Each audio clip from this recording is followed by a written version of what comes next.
te mandinik tsale yaramuni karami falita karatsrama tsale no no no aryan tenga karamo mieza kanefa tsita ni vokatra atone korek sanghare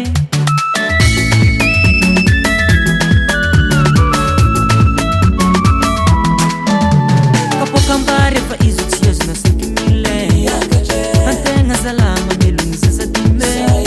patalong relatsaka posure tataka kidunia fata timikale resaka soho resaka soza la he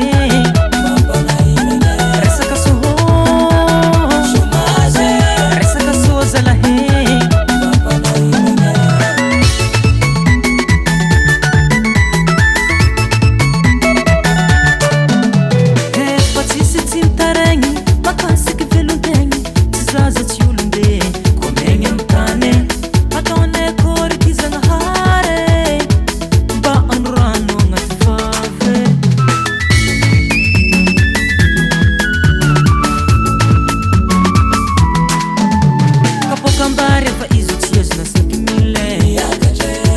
salama melung sasadime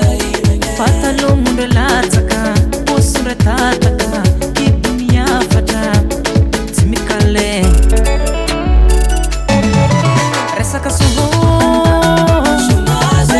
resaka soza la he resaka soho resaka soza la he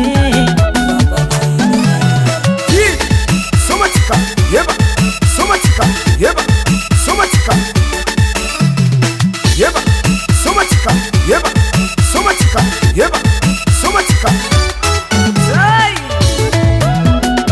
taka taka taka taka taka taka taka taka taka woo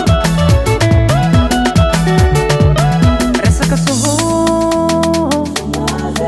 resaka soza la he resaka soho resaka soza la he